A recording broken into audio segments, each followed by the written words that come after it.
Today, in episode 195 of the Peak Performance Leadership Podcast, we speak to coaching expert Lisa Koss, and she's going to teach you how you can maximize the performance of your people through coaching. That's right, folks. It's all about coaching your people today.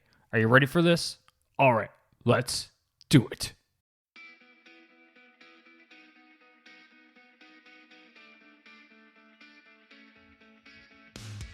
Welcome one, welcome all to the Peak Performance Leadership Podcast, a weekly podcast series dedicated to helping you hit peak performance across the three domains of leadership, those being leading yourself, leading your team, and leading your organization. This podcast couples my 20 years of military experience as a senior Canadian Army officer with world-class guests to bring you the most complete podcast of leadership going. And for more, feel free to check out our website at movingforwardleadership.com. And with that, let's get to the show.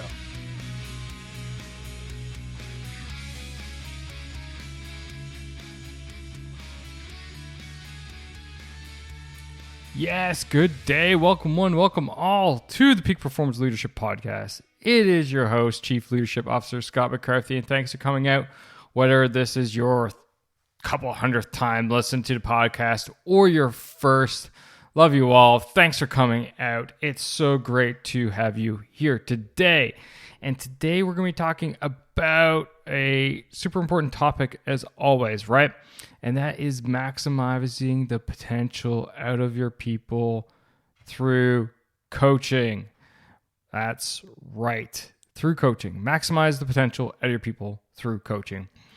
And with that, I decided to bring on expert guest, author Lisa Koss.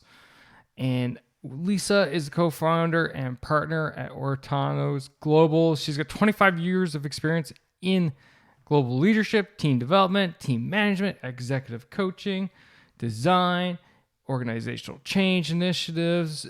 It keeps going as you would expect, right? She has taught in 9 different languages across the globe, which is something super cool. As someone who struggles to learn a second language, I am extremely jealous. And she's kind of worked with companies such as, BP, British Petroleum, Honeywell, Hewlett Packard, General Electric, Ernst Young, and the list just keeps going on. So she's been around, she knows what she's talking about, and more importantly, she gets results. And today we're going to be talking about something so important, unlocking the potential of your people through coaching.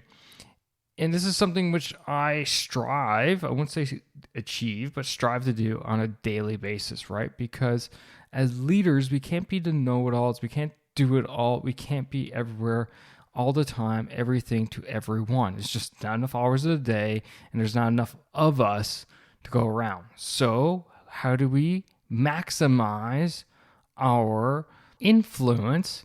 That is through using our subordinates and improving them through coaching. So if you're not coaching your people right now, you're doing more telling them what to do, vice getting them to come to a realization of what they should be doing, then you're doing more of a mentorship / directive role, which is not truly developing your people, but rather you're kind of just giving them orders. And we get into that in this episode. In fact, Lisa and I talk about, how we can become a manager coach, the difference between mentoring and coaching, how to be more of an empathetic leader, getting into that emotional intelligence space in this episode, and how to get your subordinates more interested in being coached in the first place. So I'll tell you, Lisa is an absolute rock star guest. We have a great time on the show, and so many great lessons come out of this. Now, that being said, before I hit play on this episode, I do want to remind you / let you know that we are launching a group coaching program. So if you're interested in coaching yourself and you don't really think one-on-one is the best fit, this may be a better fit for you. So the Leader Growth Mastermind is coming. It's going to be coming in the new year. And with that, what you're going to get weekly Zoom calls with myself and the other members. We're going to walk through the 3 domains of leadership to to help you tweak where you are not necessarily going right now. We are going to have accountability built into it. It's going to be a fantastic time. And if you're interested in that, go to movingforwardleadership.com/leader growth. And you need to put that URL in because actually you're not going to find it on the website just yet. I'm just leaving it for the podcast listeners. So again, movingforwardleadership.com/leader-growth. And there's going to be a newsletter sign up there. And what you're going to do is you're going to be able to sign up to the newsletter and be the first one to know all things about this. So be sure to grab your time, grab your slot there, and start leveling up. Start leveling up as a leader and growing as a leader. And that's what this is going to be all about. All right. So that's it for me today. Why don't you sit back, relax, and enjoy my conversation with Lisa Koss about how you can unlock the potential of your subordinates.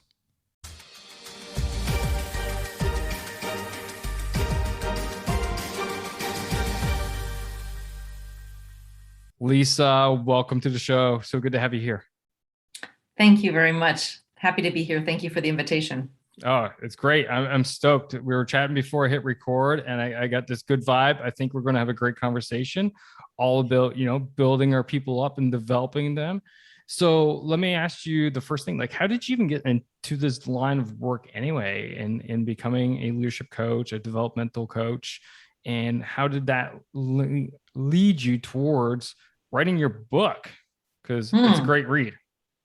Thank you. It won an award, which I was really happy about. So that made me feel good because it is my first book. How I got into this is a long journey, really, and I'll just say a couple of things. I feel like I'm an accidental coach in that I began as a linguist.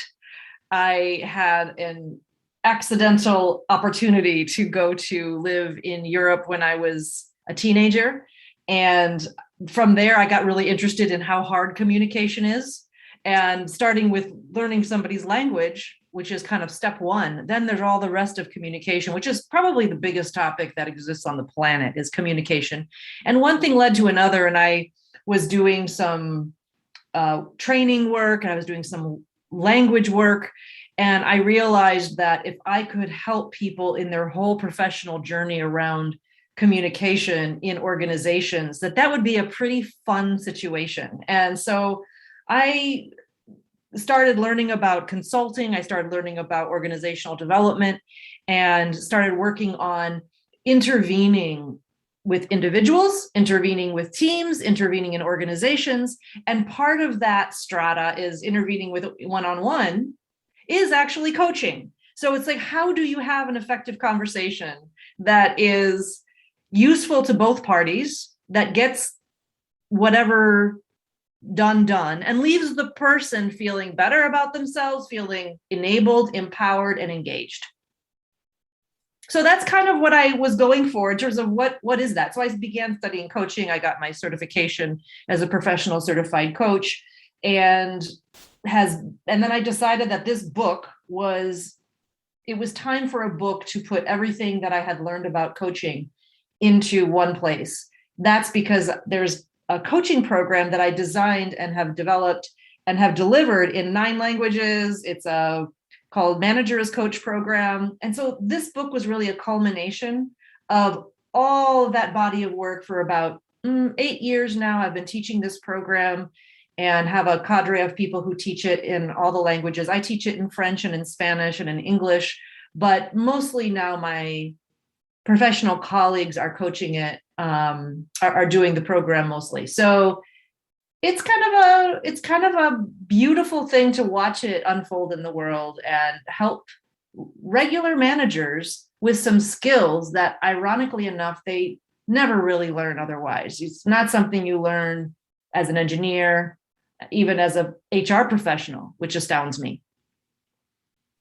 You're so right. And actually, we were talking before I hit record again, ironically, on why I do this show and why I do the podcast and all this stuff. And I was saying how I'm trying to set myself up for life post army, but there's another aspect to it, right? And I felt like I hit that culmination point of the formal education that I was going to get through the military and leadership. Although I knew there were some other courses that were upcoming and stuff like that, but still, it wasn't exactly where I wanted to dive into the different topics. Like, well, if I can't, if they're not going to give to me what I want to learn about, I might as well control it. So hence, another reason to start the podcast, which is now I get to ask the questions that I'm interested in and learn about the topics that I'm interested in and apply that. And it's kind of in line with what you said, that we don't learn a lot of these skills. They're not in training programs, they're not in training packages. And actually, I did a year-long master's program through the military, and I did a deep dive into our leadership training and said, hey, these are the failure points where we're not actually teaching people how to do these things, because we're not. Yeah. And it behooves the leaders out there, kudos to you, the listener, because this is exactly, you've identified there's a gap, and now you're trying to fill that gap with this, great resource such as this podcast. And who knows, maybe they'll grab a copy of your book. So I totally agree with you on that point. Yeah, it's interesting that people do not often get promoted for anything besides their technical expertise. Generally, however, when somebody is promoted to be a people manager, it's because they're known to have a little bit of a way with others. So sometimes they keep in mind that there's something about the social aspect around the engagement that people can generate. But even then, even when the organization recognizes that fact that there's something about the social side of engaging people and change management, et cetera, that they still don't really give people too much support in terms of developing those skills. So that's what that's the term that I coined in the book is manager coach. So I'm a manager, but when I'm a manager, and I'm talking people manager here, as a people manager, I do engage differently. Part of my role really is to pay attention to development of others. It's not way down on the list. It's really their job is to work on helping people, support people, and challenging people so that they can grow. Their organizations are growing. People need to be growing right along with it. Let's dive into that, shall we? Because I really enjoyed that section of your book about becoming a manager coach. So what are some of the best ways for the leaders out there to go identify, okay, I'm a leader, I'm in charge of, a team, I'm a team manager, whatever. But the reality is I need to develop this team to be better, more effective, more efficient, to oversee a larger range of skills and tasks and whatnot. So what's the best way for the leaders out there to start getting really going as that manager coach once they identify, like, oh, this is really where I need to go? Mm-hmm. It's a huge question that you're asking. There's a lot to it. It's the crux of an organizational development profession, is really how do you promote change in the organization? And change is uncomfortable. And so how does a manager in the middle of an organization or at the top of the organization organize herself or himself to be effective? There's 1,000 answers to that. To build on what I said before, because that might be most helpful, I think about it as knowing your skill sets and thinking about systems. So for example, not to get too technical, but the systems that we engage in the organization, whether it's me and you one-on-one, whether it's me and the team, whether it's me on a broader platform in terms of communication across the organization or across a function, they all require some different skill sets. Probably the most powerful way to change an individual is through coaching, because coaching by definition is tailored to the individual with whom you're working. So the first thing is to just recognize that the role of a people manager is to engage people in their own development, which includes motivation. It includes authenticity and what is that all about, and noticing what people are good at. It's about challenging what is not working. in equal measure to that support that they need and to notice what people do well.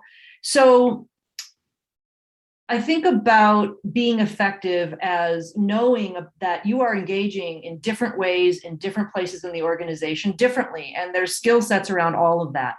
Coaching in particular is a skill set and it's a mindset. A skill set is what I introduce in the book. This is really a how-to guide. It's really a how-to book. If you want to know how to, what I say is set the table, like how, when you sit down with somebody, what does it mean to coach? What are you actually doing? What is this coaching thing? It seems like such a big, everybody's coaching, but actually it's interesting that a lot of what people say is coaching is actually just mentoring. And I'm going to be provocative and say that mentoring in many, many cases is just a lazy person's coaching, right? In other words, I could give you advice all day, Scott, on whatever, and you could give me advice all day, but that's really not coaching. So I describe that, and I say it's a skill set because I describe like how you can organize yourself. The metaphor in the book is how to set the table before you eat. And so how do you set the table to kind of put your ideas, organize your ideas, and begin a meal with somebody? And that's really the sense that you want to have. You want to have trust. You want to feel comfortable. You want to speak together, but you're not just winging it. There is a way to do more in less time and not just slowly let information come out, but to actually organize yourself, have a direction to your conversation, and then have a mindset, a developmental mindset that goes with it.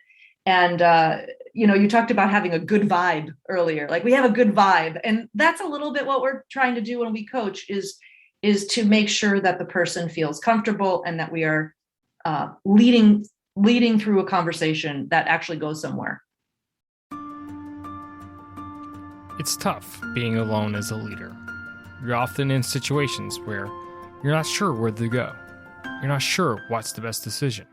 Yet, as Colin Powell once said, it's lonely at the top. And reality is, it takes time.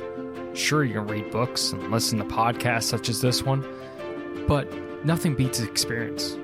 But who has time for experience when you're at a situation right now that requires experience to lead yourself, your team, your organization through? That's where coaching comes in. You see, coaching enables you to unlock the experience in others. Right here, right now, you have 20 years of military service, plus 150 plus episodes of interviews and topics and research sitting at your disposal. So what are you waiting for? Are you ready to level up your game, become that leader that you know you're meant to be? Are you ready to go to the next level? If so, drop me a line, scott@movingforwardleadership.com, or swing by the website and book a discovery call through movingforwardleadership.com/book. And let's get you moving in the right direction, leading better, leading more effectively today, right here, right now. Starting off with leading yourself. And then let's focus on how you can build your high-performing team to drive your organization's output higher, faster, harder today. Not next week, not next month, but today. All right, folks, that's it. Now let's get back to the show.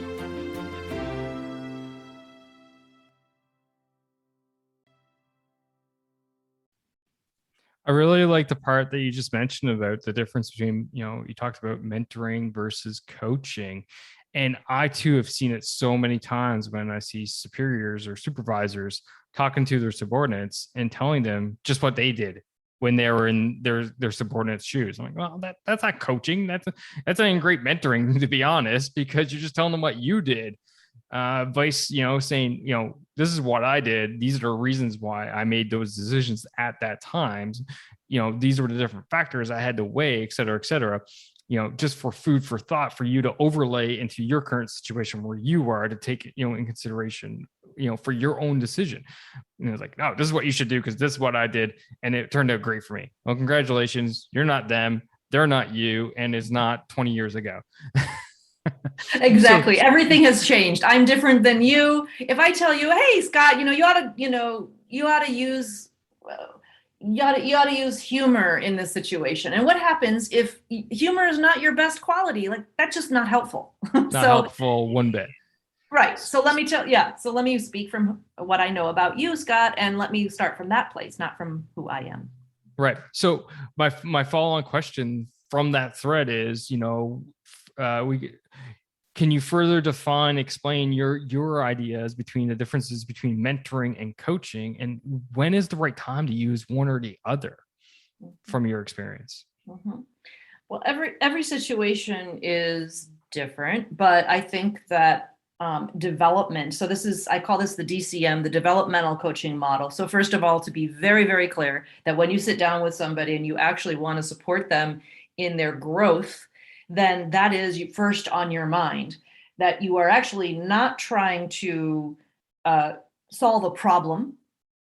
Exactly. Not a business problem, although that may be the context, that may be on the table that you set, like, hey, we have this business issue. But there is a theory I have about what's going on here that has to do with you. And so setting the table, it might include the business problem to be solved. And ultimately, it will be solved if the person it develops in the direction that you both agree on. But that is the difference. It's really about taking away your own need for them to do something specific, maybe that you would do, that you want them to do. And it's putting yourself secondary, and you're making your coaching client to be the one who is being supported and grown. It's about development. It's not about problem solving. And that is the number one tricky thing for people, because of course we're all under pressure. We're under time pressure. We got to get things done, and we want our people to do it. So how do you do that is about setting up the conversation in that way, where mentoring is really kind of oftentimes chatting, listening to the problem, giving advice about how you might go about that problem. And that's not what developmental coaching is about. So let's dive deeper into developmental coaching, because I know there's three parts to the process. So can we actually dive into them individually for the listener out there, have a better understanding of your model, of the process, and what they should be looking for as they go through it? Mm-hmm. Yeah. So if I were to go back to the paradigm of skill set and mindset, I would say that the 7-step model in the book is really the logic about kind of how you organize your brain around it. It's kind of the skill set of it. There's 3 pieces. There's 3 phases of it. The first one is trust. I got a lovely compliment from one of my dear colleagues who said that the trust segment was the best she had seen. And it really kind of, how do you do that? And isn't that the basis of everything? Nobody wants to be coached by somebody they don't trust. Nobody, not you, not me, nobody. It's like, no, thanks. Another day. Total false start if there's no trust. Total false start. And there are lots of things you can do, and trust can be learned. It is a skill set. And so I have a kind of a list of challenges there. I have 2 rules of trust, how to get better at it, etc., that I hopefully will be very helpful for those who struggle with that. And in some cases, there's issues around empathy and appreciation. In fact, I just did a 6-minute video on that on LinkedIn about appreciation and empathy in the role of coaching. I just did that this week for anyone who's interested. The second phase is around this concept of contracting. It's a funny word, contracting, because we often think of contracts like signing a document, but we're actually talking about psychological contracting here. And so I break it down into 2 different ways of contracting with someone. Sometimes when I want to start the conversation, if I'm the coach, if I'm the manager, I might want to have, I contract in a particular way. And there's a slight difference. If somebody comes to me and asks a question, and I can identify it as, this is a developmental opportunity, and I might go about it with a few little tweaks to it. And so I go over both coach-led contracting and client-led contracting. but it's basically the second phase of the model. And how do you, again, organize your thoughts in a way that helps the conversation start deep enough? Meaning you indicate by the way you begin that you actually want this conversation to be about them and their development. And that often people take their slow time getting there. And I believe that if you have a clear sense of what you want to do in a conversation, that you can do it without breaking trust, go right into it. And I describe kind of how to do that. And that is about making it developmental and providing some reflection to the client about what you've noticed and what is your theory about why this particular business issue or this particular aspect is not happening. And so you don't need to be right about it. You just need to start in such a way that the person understands that we are having a developmental conversation right now. We are not doing anything else. We're not trying to solve a problem. We're not trying to simply give feedback. We are actually engaging in such a way that people understand that, hey, this is about me. This is about me being better. This is about me finding a way to feel happier. And as a part of setting the table, we talk a lot about motivation. So that's part of the contracting segment. The last phase is working the idea, working the issue. And that is the part of the model where you actually go after the ideation of what do I want to do based on what we've contracted around. It makes a lot of sense. I want to boomerang back. You hit a note with me on empathy and being more empathetic. And, I'm probably going to be open and honest here. I probably don't come across as the most empathetic leader out there, although I really do care about my people. But it's just my natural personality.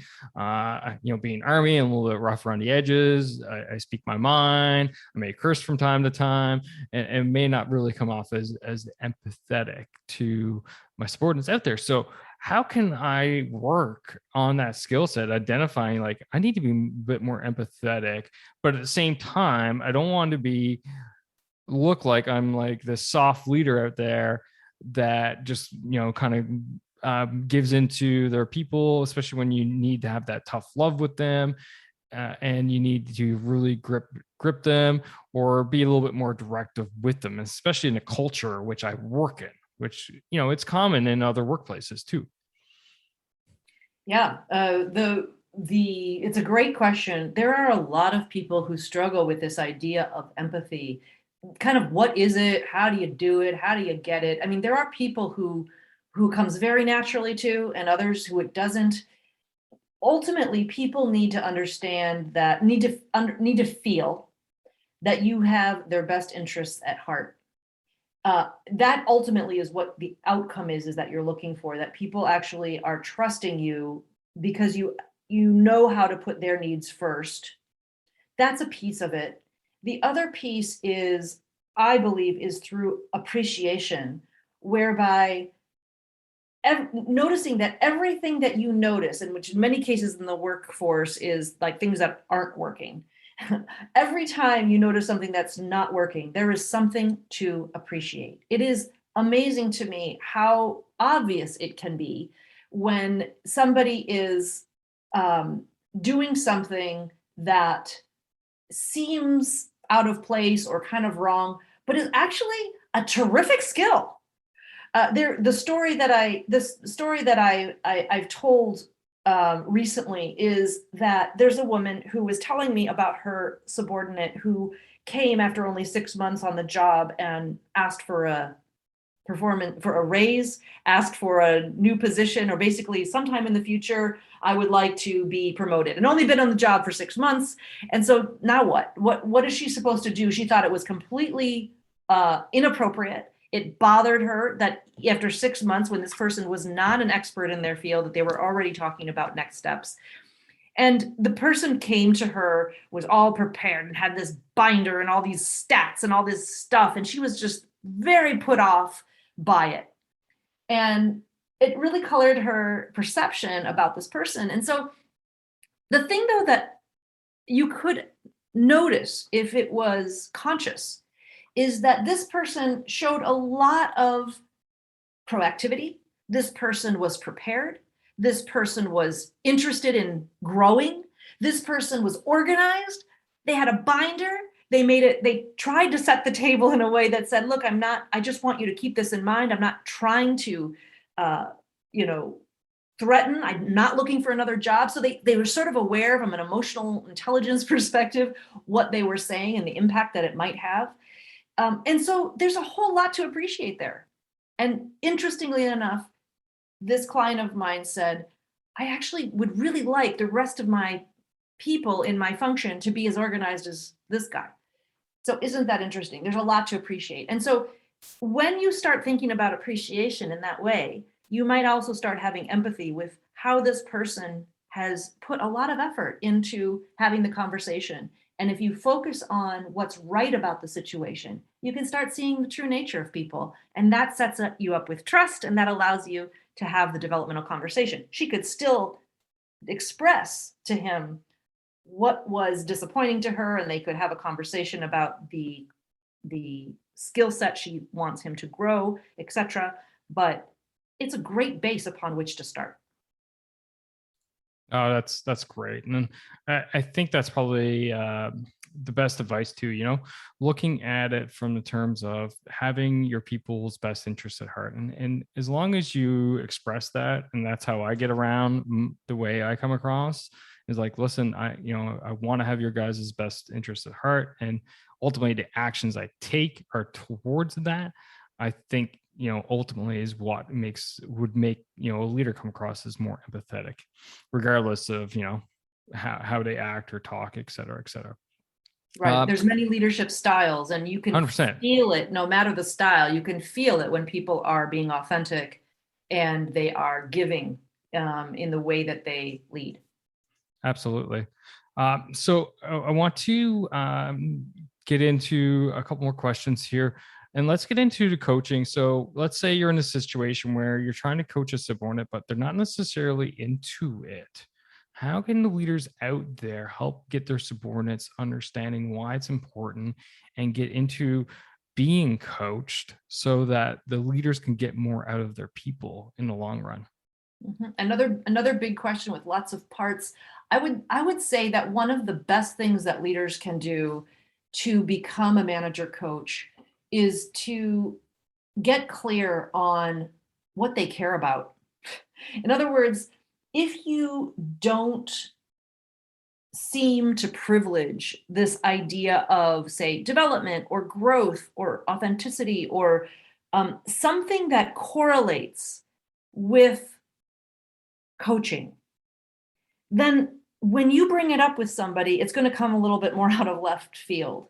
So there's pretty much, I believe, there's a connection between what people believe in and coaching, or there often is anyway. And to the extent that you can, say, talk about the importance of learning from each other, or knowledge transfer, or growth, or it could be scaling the organization, whatever it is that you are passionate about, if people don't know what you care about, it will be difficult for you to sit down and say, look, now I'm doing this and it's all about you and it's about your development. And they'll be like, yeah, right. So can you actually help yourself out by making it really clear who you are as a leader, and then draw a line between something that's on your list and development and coaching, for example. And so, first of all, you help yourself out, because when you sit down with somebody and you want to start a conversation and they don't know why you're doing it, it's partly because there's something about you that doesn't correlate or that they don't trust. So let me move to that topic, which is, it could be trust that you really do have their best interest in heart, but it also could be that I just don't trust you, right? And so sometimes that gets in the way of development. Because I don't want to be coached by somebody I don't trust. And it could be that the leader needs to focus on getting to know people more. And so that seems very basic and obvious, but it's not. When you ask in an organization, what the organization believes in, the values of the organization. You often see respect on the wall, respecting others, respecting. Okay. So the problem with respect is that it doesn't mean much. It means so many things, it doesn't mean much. So my belief is that in order to truly respect somebody, you have to know them, and everybody's busy. So how is it that you get to know people? And so that when you get to know people, you're able to actually respect them. You know them at a deeper level. You know them, you respect them. And so the advice I would give is to notice people, to notice something about them. I am, really curious about the things in the background of this video, Scott, and I've got questions for you. And I'm looking at your plants. I'm looking at some packages you have on your desk. All that stuff's still my wife's. And I'm interested in, your microphone setup and the blue, because I have a blue microphone myself. And I'm just curious. I'm just interested. And so if I can get interested in you, we have a chance. I'll just kind of leave it there in terms of how to reach people so that they can even start the process. And you know what it takes? It takes time as leaders. And I say this all the time, ironically, that we need to make time for our people. And it doesn't have to be a huge ton of time. First 30 minutes of your day. Walk in, drop your bag, drop your briefcase, whatever, grab a cup of coffee, and for God's sakes, just walk around and talk to people. But don't talk to them about shop talk. Talk to them about their nights, their days, their weekends, their kids, their wives, their interests, their hobbies, etc. And that's how you get to build that trust, get to know your people, and then build that relationship so that when they feel comfortable with you to come, and then it's no longer a huge hurdle to start that coaching process, in my mind. The other day, somebody asked me, and this is a common question. They said, I know you're supposed to ask about people's families. And I said, hold on right there. The question really is, are you interested in families? Right? Are you interested? And that seems like maybe a strange question, but goes back to authenticity. What happens if you're not that interested in the person's kids? It's just not your thing. You'd actually really rather talk about some other thing that you're curious about. And you just do it because you should. The worst, the best and worst thing that can happen is that they start going on about their family and you don't really feel engaged. Therefore, They're going to feel that. If they feel that, they're not going to feel trust. And they're going to say, oh, they're just checking a box. And so I remember, I'll tell a quick story. I remember I had a client once who, this was a long time ago. And this was the most difficult client I've ever had. I found him very ungracious. I was working for a team that he was the head of. He was the director of ops, and I was working with a manufacturing plant and their staff, the plant manager and his staff. This was maybe 15 to 20 years ago. And this person who had hired me to work with that team that was in Mexico said to me, I just don't think they're doing anything right. And there's this problem and that problem. I just found him very unappreciative of all the work that was being done and how hard they were trying. And I was starting to feel turned off about him just in general as a person. And I looked down the road and I thought, you know what? This project is not going to end well if I allow myself to feel resistance about him in general, or to not be curious. So I sat down with a piece of paper and I said, all right, what do I want to know? Because curiosity is the beginning of a possible more trust and knowing. So I began question. I ended up writing 3 pages of questions. The first page of questions I had to toss into the wastebasket because they were all kind of judgmental and negative. And then by the time I got to the end of the second page, I was like, you know what? There's some good questions here. And that for me was my